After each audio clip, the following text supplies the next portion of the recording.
I'm Andy Temte, and welcome to the Saturday Morning Muse. Start your weekend with me by exploring topics that span leadership, business management, education, and other musings designed to support your journey of personal and professional continuous improvement. In last week's Muse, I talked about my personal battle with the ebbs and flows of imposter syndrome. As a quick refresher, imposter syndrome is the self-doubt and negative self-talk that swirls in our minds after we've found success in life or at work. Put differently, those who suffer from imposter syndrome don't feel worthy of their achievements and the resulting accolades and respect that they are afforded by colleagues and the public. This week, I'd like to continue the conversation by adding more color to the frequently asked question. Andy, you seem so confident. How do you overcome feelings of imposter syndrome and self-doubt? Well, to start, I am confident, but I can also feel weakness and vulnerability. Under the surface, I am much more complicated than the labels that are ascribed to me by both myself and by others. As humans, we want to categorize ourselves.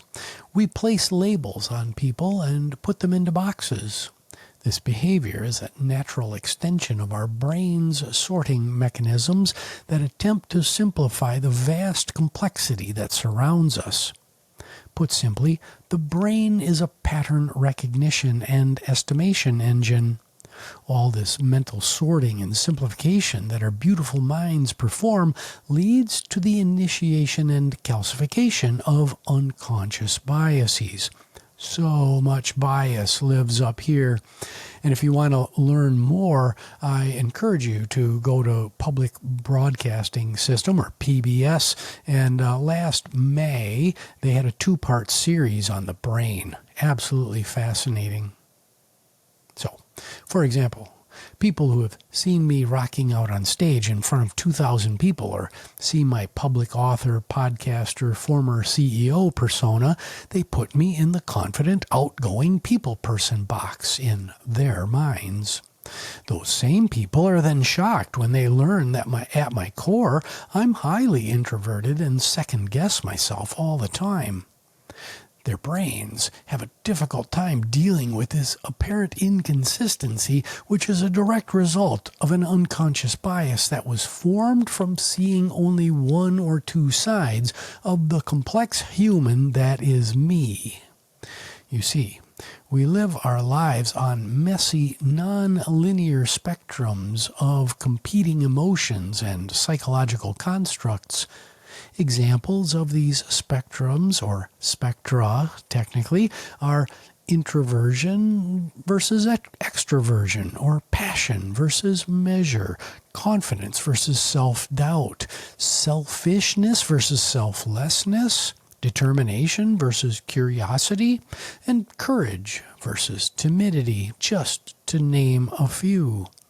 I can be passionate in one setting and measured in another. I can be selfish in one context and selfless in another. Our individuality and uniqueness stems from the fact that no two combinations of point estimates along these spectra is the same, much like our fingerprints and the outer ear, which, by the way, are not the same in any human. However, we get ourselves into trouble when we can't or won't accept that we dance along a continuum of thought and emotion. We get into trouble when we assume that we are either one thing or another. We're either strong or we're weak. We get into trouble when we try to live up to the standards of inauthentic labels and won't afford ourselves the grace that's necessary as we move along these myriad psychological spectra depending on our situation and our environment.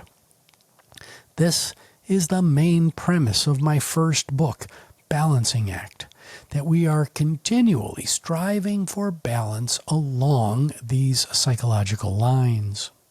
Oh, and as a quick aside, I know that I'm using terminology that may be foreign to some.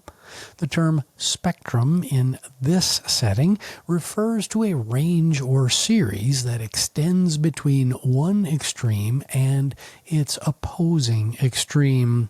The example is deep extroversion versus deep introversion. So, Andy, how do you overcome imposter syndrome and self-doubt? Well, in last week's Muse, I introduced the concept of living my personal purpose, which is to teach, coach, mentor, and inspire. If I'm living my personal purpose in both life and work and striving toward my long-term personal vision, then the likelihood that I feel unworthy of my successes is reduced because my success is more genuine to me and, no pun intended, purposeful. So, if natural feelings of unworthiness and self-doubt creep in, I can remind myself that my success didn't come out of nowhere, but was instead the result of planning, skill, and hard work.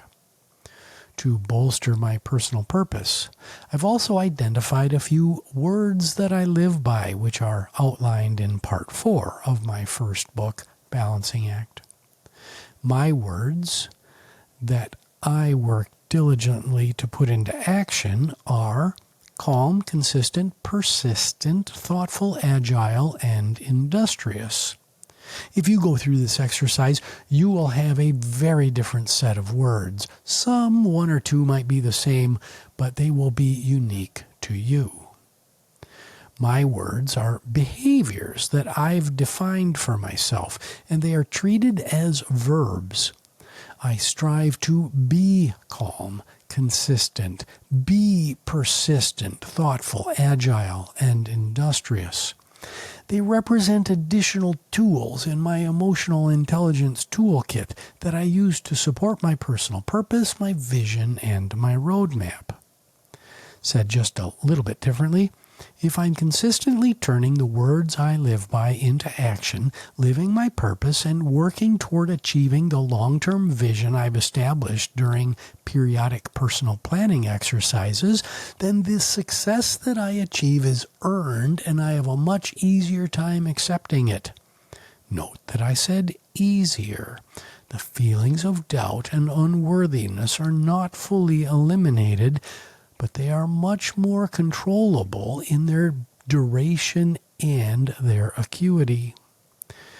This journey of defining purpose, vision, the words I live by, and other tenets of my personal continuous improvement journey have allowed me to bolster and support a sense of self-belief and worth that I would not have if I hadn't engaged in this work.